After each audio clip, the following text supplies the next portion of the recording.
Las azules aguas del Mediterráneo guardan un dramático secreto. Aquí se enfrentaron hace más de 4 siglos las dos escuadras más poderosas de su tiempo, la cristiana y la musulmana. Miles de hombres y cientos de barcos desaparecieron sin que se haya encontrado resto alguno. Un soldado español escribió más tarde que en la guerra los hombres caen al mar sin dar tiempo al tiempo de sus muertes. Ese soldado era Miguel de Cervantes, quien, habiendo combatido en la mayor batalla naval de la historia de Europa, alude a la vida castrense en su inmortal obra El Quijote. Dos colosales flotas, la imperial española y la otomana, se enfrentaron en aguas de la ciudad griega de Lepanto el 7 de octubre de 1571.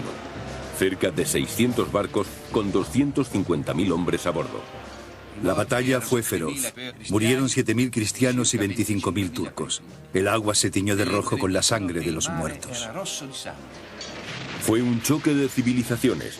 Fue la batalla naval que decidiría el dominio sobre el continente europeo. El significado primordial de Lepanto se manifiesta en el hecho de que, después de esta batalla del siglo XVI, la flota otomana no volvió a participar en ninguna guerra importante en aguas mediterráneas. En Lepanto, en el actual estrecho de Corinto, el Mediterráneo oculta las reliquias de la contienda. Muchos exploradores, incluido Jacques Cousteau, han buscado sus restos en vano. Pero ahora un nuevo equipo de arqueólogos submarinos ha hallado una evidencia sensacional. La batalla de Lepanto.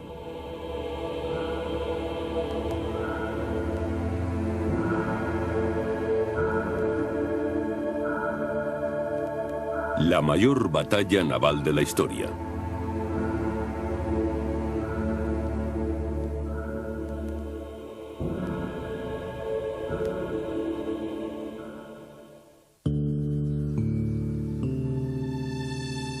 El mar Mediterráneo es un tesoro para el estudio de la historia naval, una auténtica mina de oro tanto para los científicos como para los aventureros. Nadie conoce mejor estas aguas que los pescadores locales, que en ocasiones tienen la suerte de descubrir una pista que puede ayudar a los arqueólogos en sus pesquisas. Con demasiada frecuencia, sin embargo, pasan inadvertidos los trozos de metal o de madera que pescan con sus redes y que para ellos carecen de importancia.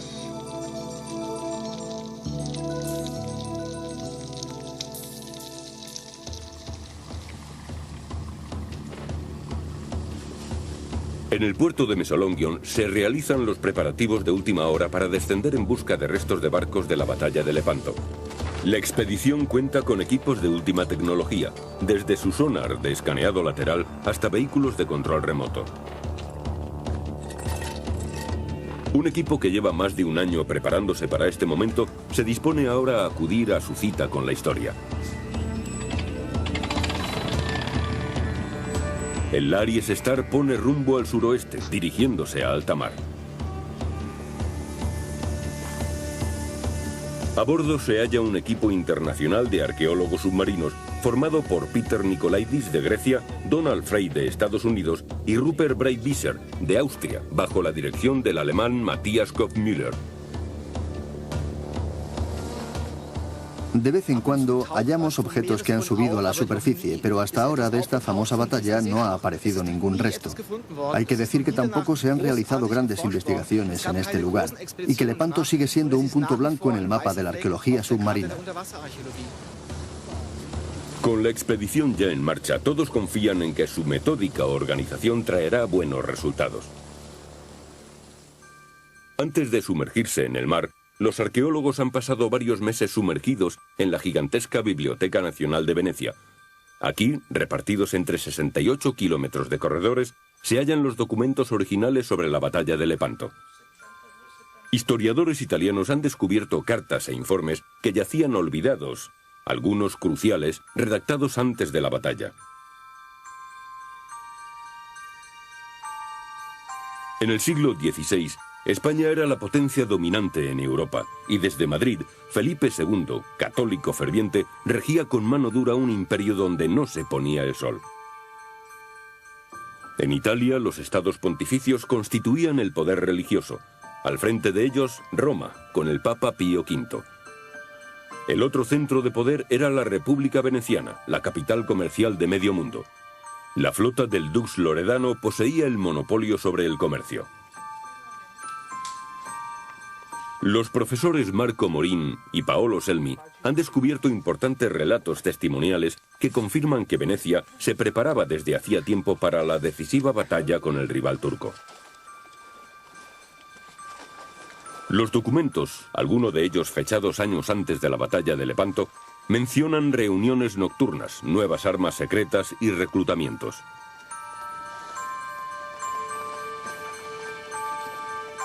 Hay un nombre en particular mencionado con frecuencia por ser una figura clave: Francesco Duodo, gran diseñador de armas y constructor naval. Sus adaptaciones e inventos tendrían una influencia decisiva en la futura batalla. Contaba con el apoyo de Sebastián Veniero, veterano almirante de la flota veneciana. El Imperio Otomano penetraba ya en la Europa mediterránea y los duques venecianos, que temían por su monopolio comercial, vieron la necesidad de convocar reuniones clandestinas. Además, a Roma le preocupaba la expansión del Islam y Madrid sentía la amenaza del poder militar turco.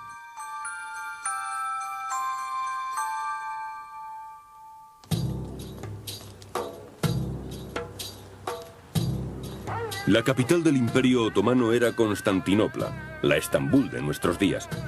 Con el engrandecimiento del imperio, la metrópoli se convirtió en un importante puerto marítimo, desde donde los turcos partían a la conquista de Occidente. El avance por agua y por tierra del sultán Selim, que se había aliado con piratas y renegados cristianos, parecía imparable. En el oriente europeo dejó tras sí un rastro de destrucción.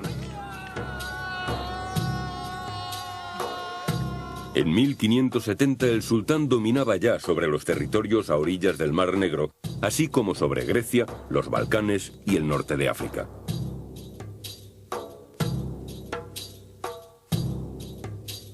El historiador turco Idris Bostan ha hecho recientemente un descubrimiento trascendental. Ha encontrado documentos originales que se creían perdidos sobre la escuadra turca. Se remontan a la batalla de Lepanto.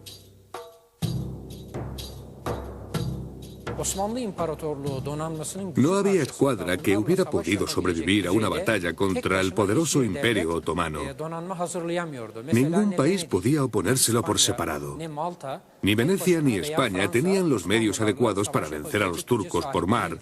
La única forma de combatirlos era formando una alianza entre ellos. Por toda Europa se extendieron las noticias sobre la, al parecer, invencible flota otomana y las historias de horror sobre las atrocidades que cometían con sus prisioneros. El Papa estaba alarmado. Más que los saqueos del sur de Europa, los estados pontificios temían la expansión del Islam por Occidente. El pontífice, tratando desesperadamente de contener el avance turco, envió a sus delegados a Madrid y a Venecia, porque estaba convencido de que solo una fuerte alianza militar podría detener al invasor oriental. No en vano pronunció su sentencia: me alzaré en armas contra el turco. Era algo más que una simple amenaza.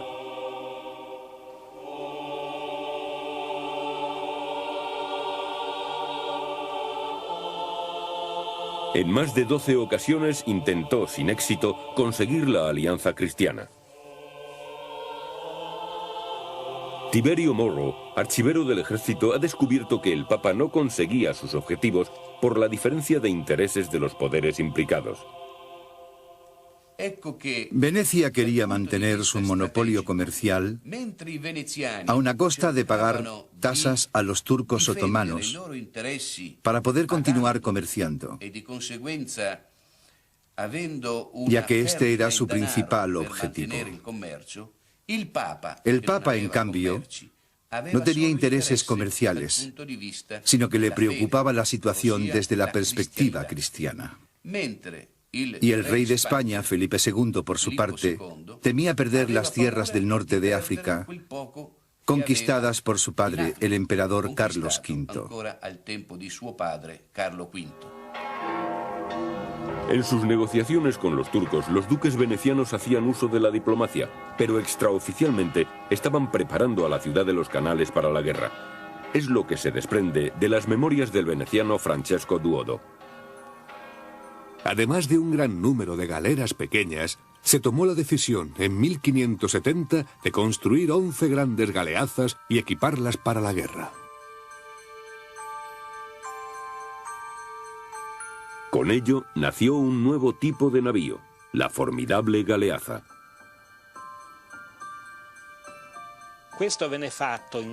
Todo transcurría en el más absoluto secreto. Los barcos fueron dotados de una artillería inmensa. Cada uno llevaba de 30 a 40 cañones, que se colocaron tanto en la proa y en la popa como en babor y en estribor, para poder hacer fuego en todas direcciones.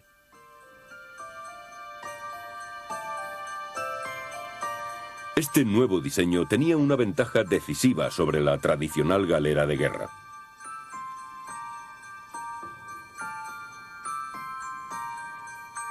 La galera, utilizada hasta entonces, contaba con solo 6 cañones ligeros y uno pesado en la proa y solo 2 pequeños en la popa.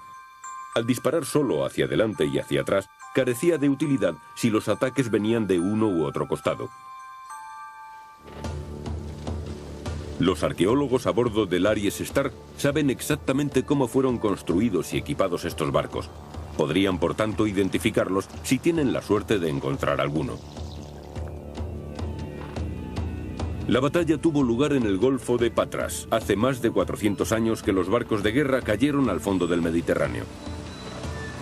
Se está procediendo a los preparativos finales y control de equipos como el sonar de escaneado lateral que localiza objetos en el lecho marino. Otro dispositivo es el ROV, el vehículo de control remoto que funciona como una cámara subacuática hasta una profundidad de 200 metros.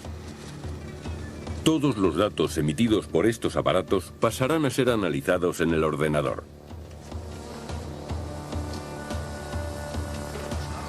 El sonar de escaneado lateral es una de las herramientas más útiles que se conocen. Jocosamente lo llaman el pez.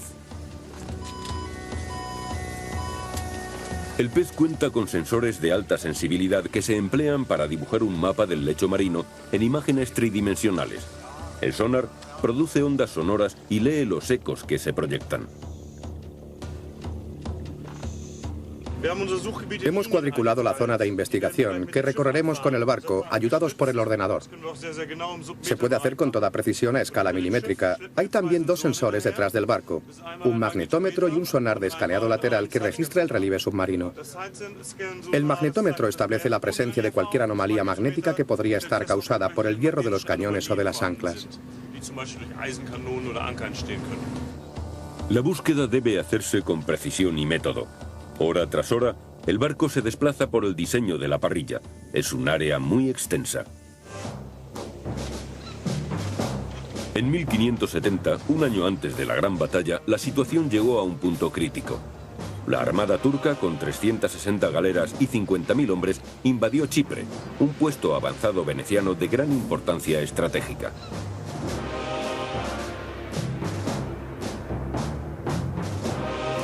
Al principio, la ciudad fortaleza de Famagusta opuso fuerte resistencia al asedio turco. La bien guardada fortaleza resistió a los invasores durante meses. Pero sus reservas empezaron a escasear y las municiones tocaban a su fin. Y llegó el momento en que los cañones venecianos enmudecieron. Marco Antonio Bragadino, el comandante de la plaza, se vio obligado a izar la bandera blanca. A pesar de haberse rendido con honor, los conquistadores le cortaron las orejas y la nariz y desollaron vivo al infortunado militar. La caída de Chipre incitó y dio concreción a las negociaciones europeas. Los delegados pontificios en Madrid y Venecia apremiaban. A la vista de los espantosos sucesos de Chipre, por fin tiene lugar la alianza que el Papa tan desesperadamente necesita.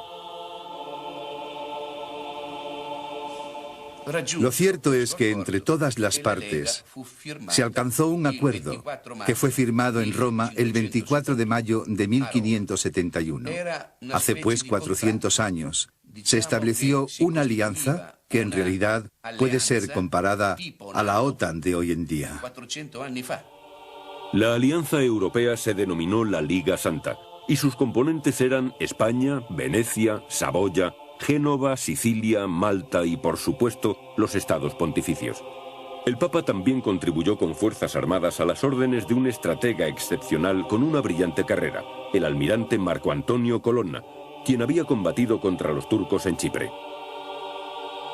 En mayo de 1571, en la Basílica de San Pedro, el Papa confirmó a Colonna en su misión. En nombre de la Liga Santa tenía que organizar una armada europea que pudiese enfrentarse a la flota otomana. Su bandera era la cruz. Se trataba de una guerra santa.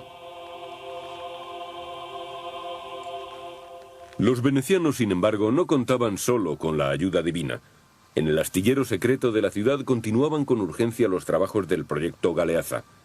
Se dotó al astillero de la mayor fragua para armas navales de Europa, con 5.000 obreros para la construcción de navíos, cañones y velas.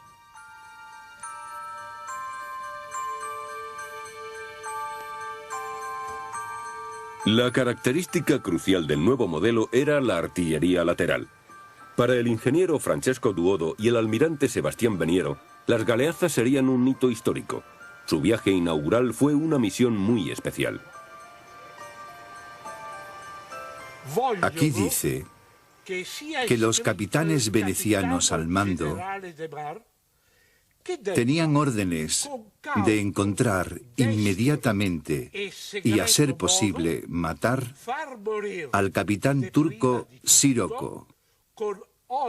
Y había que hacerlo con cuidado, inteligencia y discreción. Se trata, pues, de una orden de asesinato del comandante turco. Venecia proveyó a la Liga Santa de su mayor contingente de hombres, así como del orgullo de la flota, las 6 galeazas. Estas máquinas de combate marcaron un momento decisivo en la historia de las guerras navales. En el Golfo de Patras, el Aries Star avanza con cuidado. Para los arqueólogos, el descubrimiento de los restos de una galera sería un sueño hecho realidad. El sonar de escaneado lateral está continuamente funcionando. Una búsqueda tan lenta como esta pone a prueba la paciencia de los hombres de a bordo y, sobre todo, la del experto informático, que no puede apartar ni un minuto los ojos de la pantalla.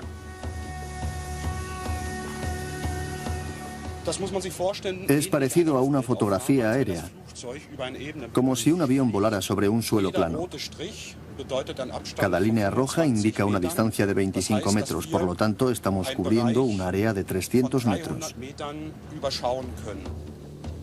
Mientras unos depositan su confianza en la técnica, otros lo hacen en su experiencia de muchos años. Tanto Donald Frey como Peter Nikolaidis conocen muy bien la zona, ya que estuvieron antes aquí en expediciones separadas que investigaban también la batalla de Lepanto. Nikolaidis exploró este golfo en 1976 con Jacques Cousteau. El famoso submarinista y su legendario barco Calypso pasaron meses peinando estas aguas sin resultados positivos.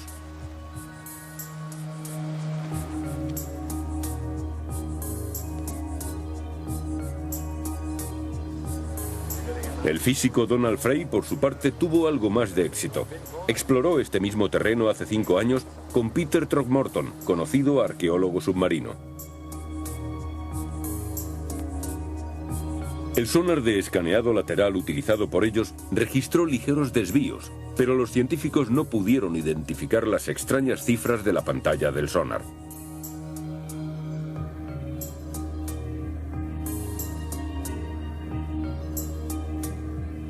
Frey ha obtenido grandes éxitos con el hallazgo de pecios, siendo su más notable descubrimiento el de un barco mercante de la Edad de Bronce.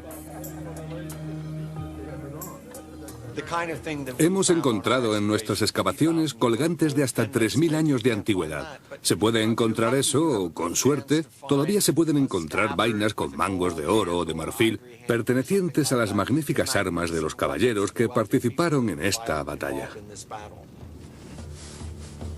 Los submarinistas utilizarán una mezcla gaseosa llamada Trimex, que les permitirá descender a grandes profundidades. Todo está preparado para su primera misión. Ha llegado la oportunidad de hacer un descubrimiento histórico.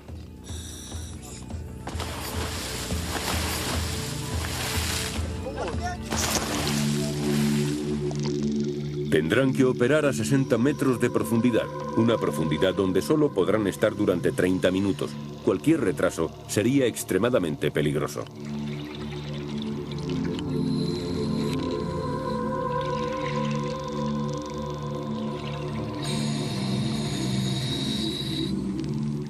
Aquí el lecho marino es un árido desierto de arena y lodo, si exceptuamos una depresión del terreno.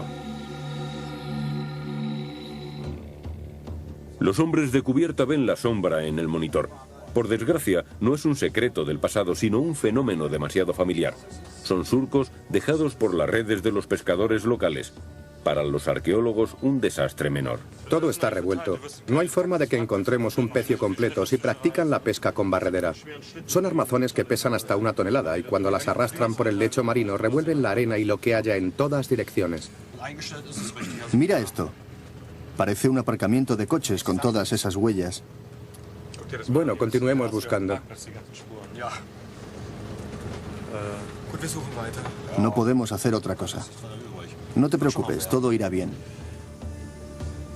Las pesadas estructuras de las redes probablemente han destruido todos los objetos delicados que hubiera en su camino. Ha surgido otro problema que complica aún más la búsqueda. Esta costa ha ido avanzando lentamente hacia el mar, especialmente en la isla de Oxia.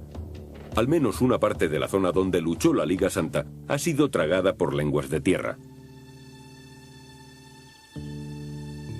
En este trabajo hay que contar con alteraciones en las líneas costeras. En el año 219 a.C., la ciudad griega de Oiniadai era un animado puerto marítimo.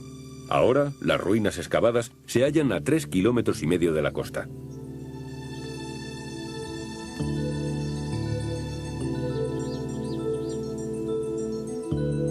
Las ruinas de la antigua muralla y del puerto de Oiniadai contienen importante información para los científicos del Aries Star.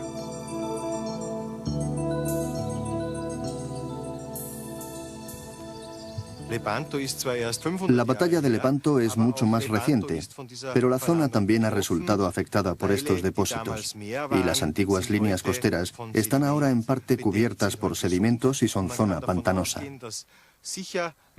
Podemos suponer, pues, que en el fondo del mar haya varios barcos, pero que estén enterrados bajo los sedimentos. También sería lógico que hubiera otras islas cerca de Oxia y que la línea de costa fuera un camino hacia el interior.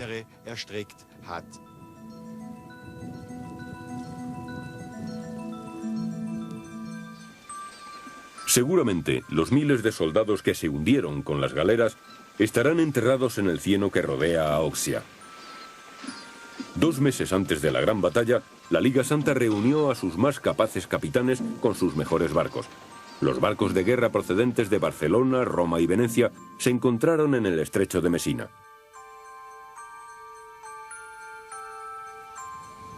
Y Mesina se convirtió en una gigantesca base naval. La Real, el buque insignia de esta impresionante armada cristiana, atracó en Mesina el 24 de agosto de 1571.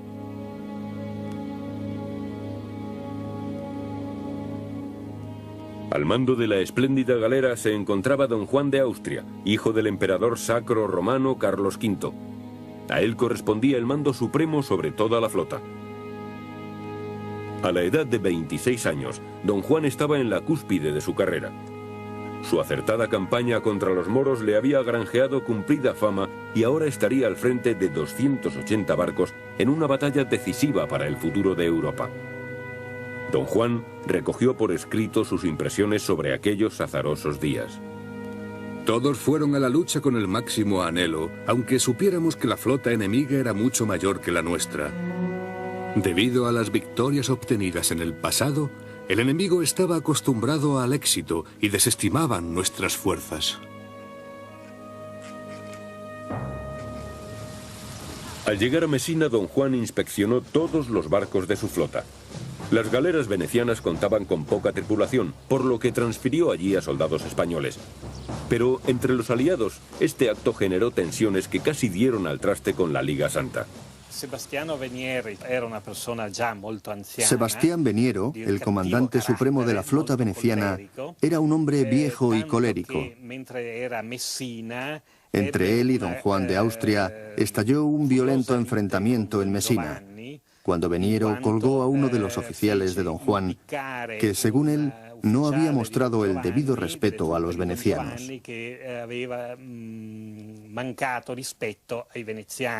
Desde ese momento, don Juan no cruzó una palabra más con Veniero. Ni las tensiones en el seno de la alianza ni los movimientos de tropas a la salida de Sicilia podían ser mantenidos en secreto. Cuando las noticias llegaron a Constantinopla, el sultán reunió a su consejo de guerra. Sus espías trabajaban a conciencia. Los archivos de Estambul lo demuestran claramente.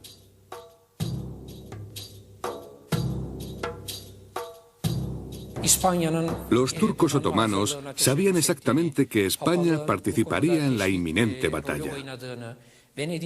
También sabían que el Papa tenía un papel clave en la constitución de la Alianza Europea y que Venecia estaba construyendo su propia flota. Los espías otomanos observaban los movimientos del enemigo y pasaban inmediatamente la información a los capitanes y almirantes de su flota. La escuadra turca recibió la orden de partir de inmediato hacia el pequeño puerto de Lepanto, estratégica base naval turca en el Golfo de Patras. Lepanto había sido un bastión turco durante años. Tras sus gruesos muros, los comandantes musulmanes elaboraron sus planes contra la flota cristiana. Se nombró comandante en jefe al vencedor de Chipre. Su nombre era Ali Pasha. Su segundo era un corsario inteligente e intrépido llamado Ulush Ali Pasha. Se sentían llenos de confianza. Durante décadas, la flota turca había salido siempre victoriosa desde aquella batalla de Preveza en 1538. El mar Mediterráneo era su mar.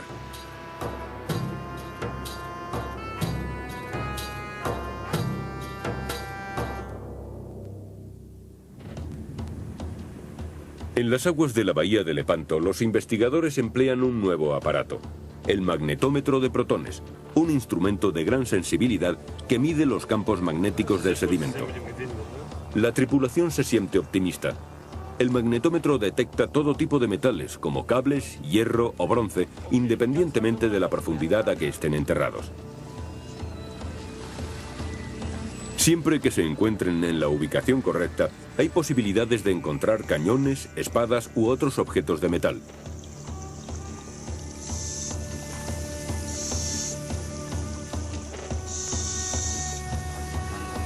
Por desgracia, una maniobra brusca de la dirección da al traste con sus esperanzas.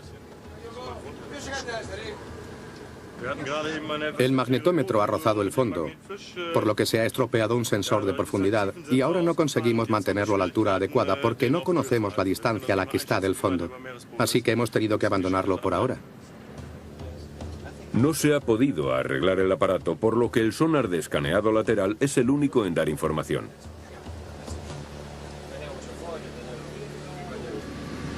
Esto es demasiado pequeño para ser vestigios de una batalla, pero tampoco sé lo que es esto. Casi no hay nada. Quizá un cañón que se cayera al mar.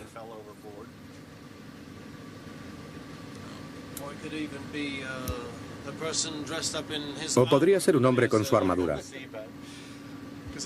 Porque parece que los cristianos iban tan bien protegidos y cubiertos de acero que cuando caían al agua, ahí se acababa todo. Sí, es verdad. Tendréis que estar preparados para encontrar esqueletos. Sí, lo sabemos. Ah, lo sabéis. El 16 de septiembre de 1571, la flota de la Liga Santa salió del estrecho de Mesina y puso rumbo al este. Destino, la isla de Oxia. También ellos tenían espías para informarles de los movimientos de la escuadra turca.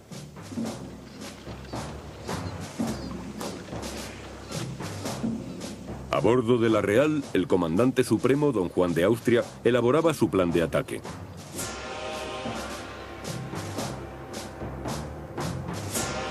El comandante veneciano se colocaría con las 6 nuevas naves milagrosas, las galeazas, a la cabeza de la flota.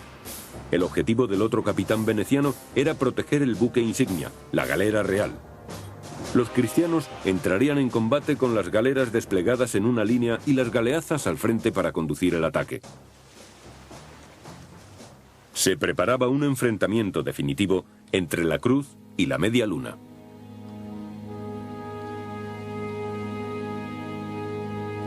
Antes de la batalla me dirigí con unas palabras de aliento a la tripulación. Y después me arrodillé para rezar y pedir a Dios que me concediera la victoria. Todos los hombres de la galera y de la flota entera hicieron lo propio. Los hombres a bordo del Aries Star llevan varios días de búsqueda confiando en que la suerte les sonría. La monotonía se rompe cuando en la pantalla aparecen unas imágenes muy llamativas. Mirad eso, no es que sea mucho. No parece un pecio ni nada de eso. No. Cada vez sale más. ¿Estará relacionado? Sí. ¡Qué cantidad de fragmentos! Tiene que haber una explicación insólita para esto. Es impresionante. Sí, lo es. Aquí está todo muy tranquilo. Este es el tamaño de una de las galeras más pequeñas cubiertas por la arena. Hay un ligero ascenso ahí. ¿Hay tantos objetivos? Pero algo tiene que ser. Ahora los científicos tienen que dar sentido a todas estas irregularidades. ¿Podrían ser los restos de la galera? Es posible. El tamaño de la zona es lo suficientemente grande. Este descubrimiento podría señalar el momento decisivo para la expedición. Estoy convencido de que no es una zona de vertidos, porque la estructura y las posiciones de los objetos, la forma en que están diseminados por una gran superficie, hacen pensar más bien en un pecio. ¿Será un campo de desechos o un pecio completo? En mi opinión, son partes de un pecio. La estructura está demasiado repartida para ser un pecio completo. ¿Y si hubiera más de uno? Claro, podría tratarse de los restos de más de un barco que resultara destrozado y sus fragmentos esparcidos. En octubre de 1571, la armada del sultán estaba preparada para el combate. 250 galeras y 60 barcos pequeños de maniobra rápida y 100.000 soldados. En el momento de decidir la formación, una importante divergencia surgió entre los dos comandantes, Ali Pasha y Ulus Ali Pasha. Ulus Ali Pasha quería que Al Pasha se mantuviera a la espera cerca de la costa de Lepanto, en vez de salir a alta mar, donde no tendrá la protección de los cañones que defendía la plaza fuerte. Ulus argumentaba que la flota enemiga no se atrevería a entrar en la bien protegida bahía. Pero Al Pasha, que carecía de experiencia bélica en el mar, se sintió humillado con esa propuesta. No quería que el enemigo creyese que los turcos eran unos cobardes. En consecuencia, la flota otomana abandonó la seguridad de Lepanto y se dirigió a alta mar. Su meta era aniquilar a los cristianos en combate abierto. Cuando las dos flotas se encontraron, formaron una línea de combate en el Golfo de Patras que cubre una extensión de más de 5 kilómetros. Las dos flotas comprendían 600 navíos y llevaban a bordo más de 200.000 soldados. Había tal conjunto de barcos que los marineros necesitaron 2 horas para colocarse en posición remo contra remo.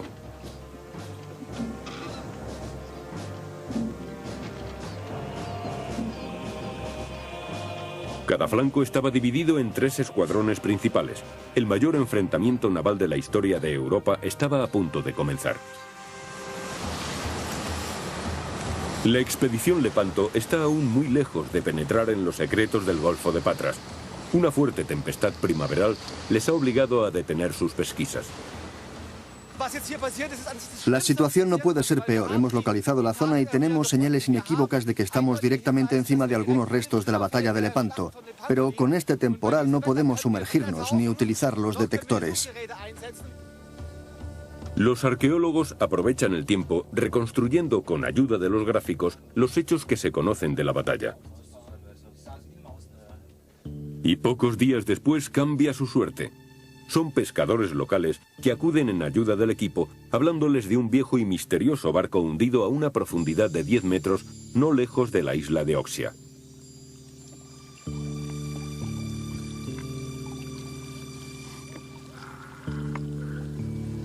Es el mismo lugar en que, según consta en los archivos, comenzó la batalla de Lepanto. La batalla empezó con la detonación artillera de ambos bandos. Los comandantes tenían que contar ineludiblemente con la actuación de los remeros.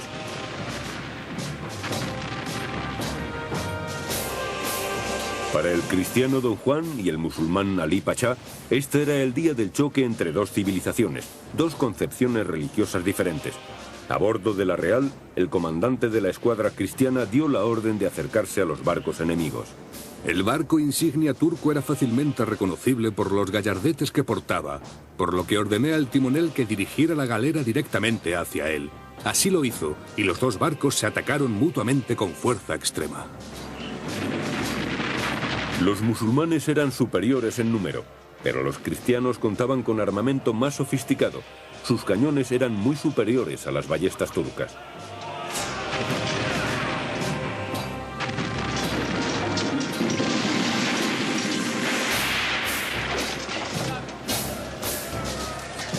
Se pasó a la lucha cuerpo a cuerpo. Se usaron garfios, espadas y piquetas. La feroz lucha duró horas enteras. El final fue un infierno de sangre, cuerpos heridos y miembros amputados.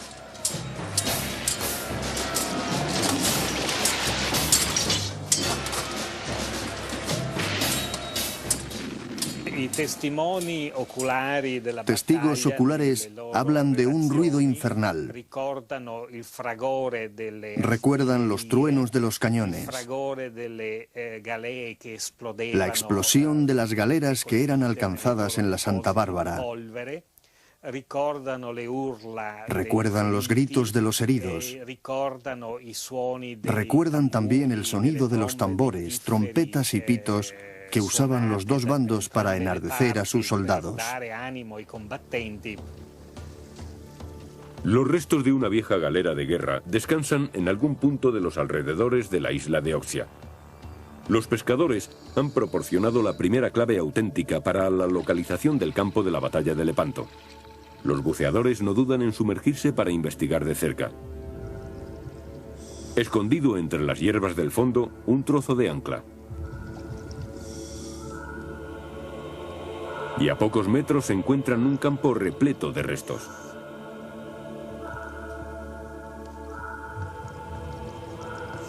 El lecho marino está cubierto de trozos de madera. La primera impresión es de un caos total.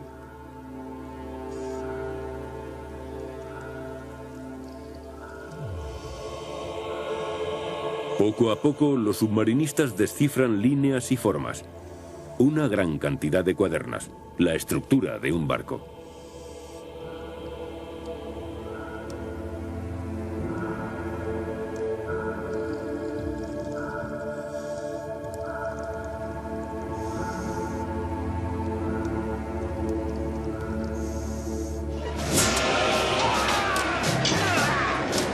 La máxima violencia de la batalla de Lepanto se desarrolló en el centro de las formaciones, sobre todo alrededor de los navíos de Don Juan y de su rival Ali Pachá.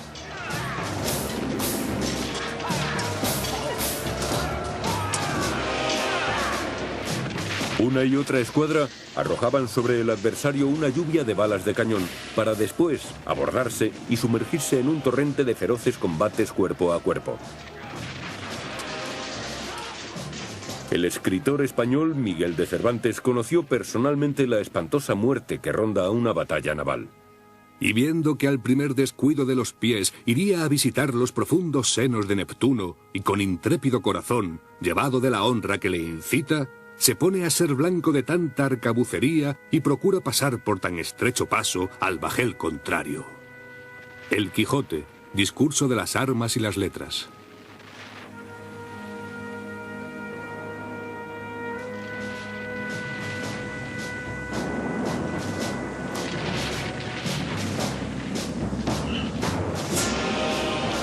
Las galeazas, construidas especialmente para esta batalla, jugaron un papel esencial. Sus elevadas cubiertas hacían imposible la captura y el abordaje, a lo que se unía su capacidad artillera desde todos los ángulos.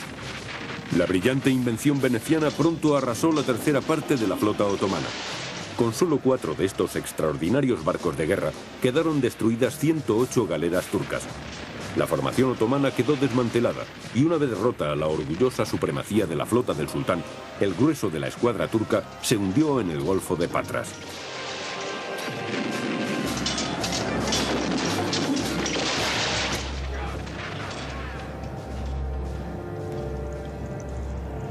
Durante más de 400 años han permanecido en el fondo del Mediterráneo los restos de la mayor batalla de galeras de la historia mundial.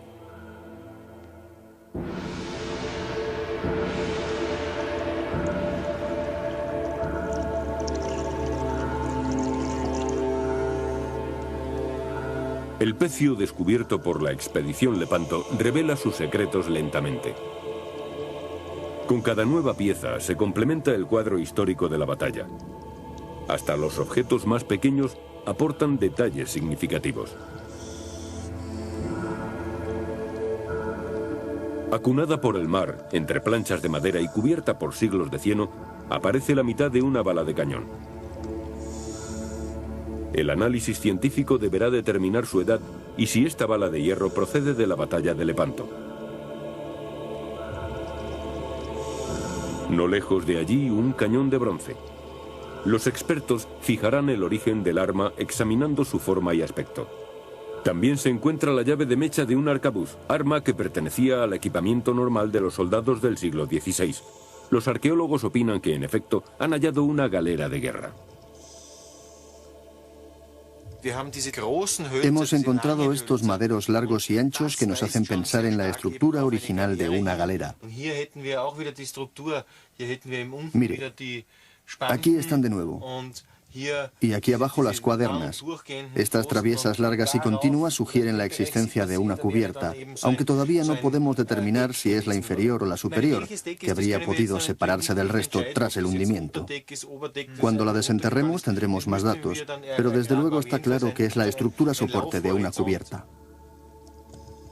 Otra clave para ver en esto un barco de guerra y no de carga es la estructura plana de la quilla y la disposición de las cuadernas muy juntas y cruciformes.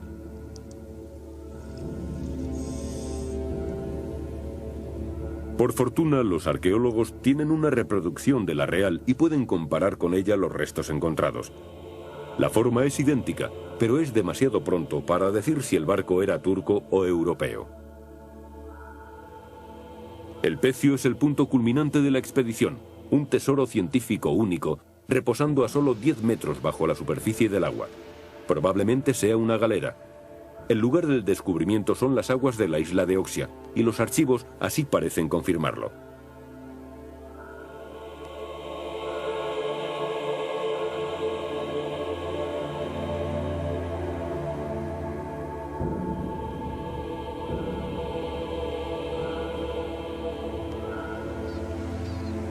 Los científicos saben que esta era la zona en la cual la flota otomana hizo un último y desesperado intento por romper las líneas enemigas. Los turcos no fueron fáciles de vencer. Solo cuando llegaron refuerzos y después de que don Juan de Austria prometiera la libertad a los remeros esclavos, se inclinó la balanza a favor de la Liga Santa. Los esclavos, al lado de los soldados, atacaron el barco insignia otomano.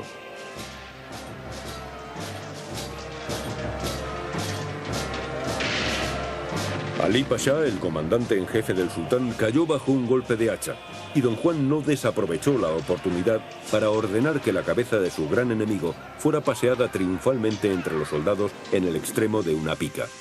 Casi se había ganado la batalla, no obstante, el inteligente corsario otomano Ulus Ali Pasha seguía con vida. Ulus Ali Pasha y sus hombres curtidos en la lucha peleaban salvajemente contra los caballeros cristianos de Malta en el flanco meridional de la flota cristiana. Cuando fue tomado el buque insignia maltés, había a bordo 300 caballeros de la orden y solo sobrevivieron 30. Los demás fueron pasados a cuchillo. Fue una masacre deliberada, un acto que debía humillar al enemigo de igual manera que la cabeza de Ali Pasha en lo alto de una pica. Así que no se trataba solo de matar al enemigo, sino también de despreciarlo y ultrajarlo. Pero cuando se le acercaron las galeras cristianas bajo el mando de don Juan de Austria, Ulus Ali Pasha eligió la retirada huyendo a alta mar.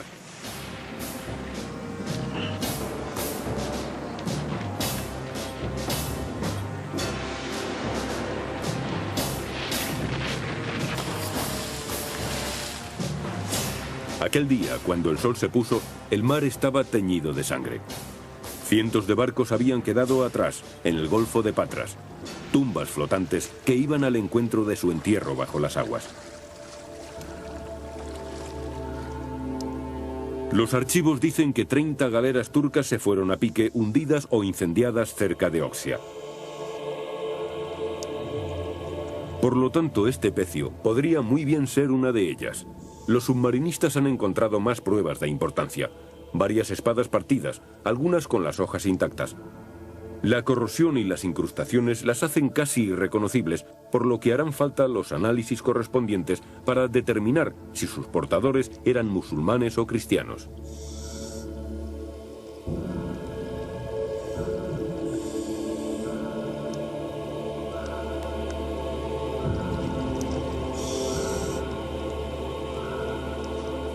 Para los miembros de la expedición Lepanto, este es un hallazgo sensacional, aunque implique más dudas que respuestas. Hemos encontrado parte de un cañón y una bala, el cierre de mecha de un arcabuz y lo que para mí es lo más importante, una espada. Es realmente increíble lo bien conservada que está. Si ahora combinamos todos estos descubrimientos, la única suposición posible es que fueron usados en un conflicto bélico.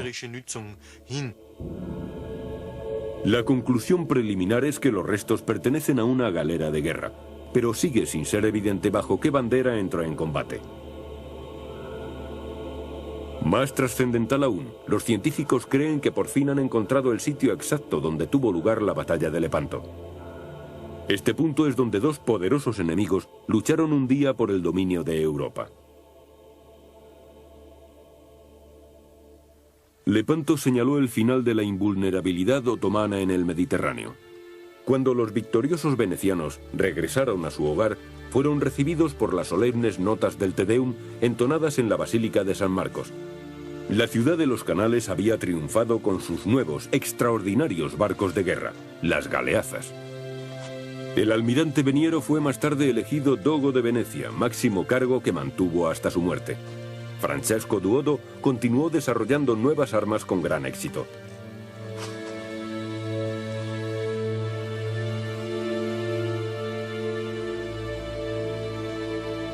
En Roma, en la Basílica de San Pedro, el Papa Pío V proclamó al comandante supremo don Juan de Austria salvador del mundo cristiano. Después de la sensacional victoria, Felipe II nombró a su hermano gobernador general de los Países Bajos. Marco Antonio Colonna, el almirante papal, también se convirtió en un héroe de guerra, especialmente después de la marcha triunfal en la que ofreció al Santo Padre 120 prisioneros turcos. Aún hoy en día dedica el papado un recuerdo a los caídos y héroes de Lepanto. Sus descendientes se reúnen cada año en el Vaticano.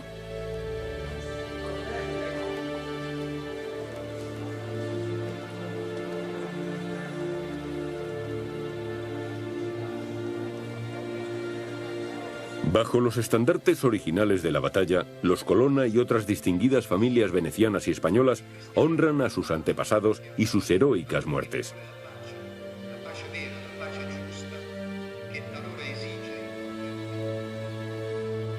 Pero tampoco en Estambul han caído en el olvido los acontecimientos del siglo XVI. La derrota turca en Lepanto terminó con el mito de la inmunidad naval de los otomanos. Casi nada queda hoy que nos recuerde a Ali Pasha, el comandante en jefe de la flota. El sultán concedió sin embargo a su segundo, Ulus Ali Pasha, el título honorífico de Kilik, la espada. En una pequeña mezquita, un sarcófago lujosamente decorado conmemora el arrojo de este hombre. La expedición Lepanto toca a su fin. Sus componentes tienen motivos sobrados para celebrarlo, ya que por primera vez el Mediterráneo ha revelado el escondite de sus antiguas reliquias. Reliquias que han permanecido ocultas bajo sus aguas durante más de 400 años. Ha sido una expedición plagada de dificultades, pero al mismo tiempo de éxitos.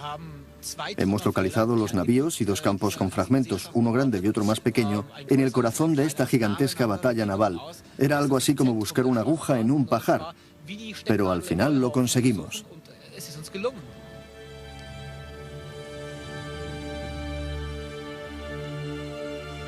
Queda mucho por encontrar. Quizá pescadores locales aporten de nuevo indicios tan valiosos.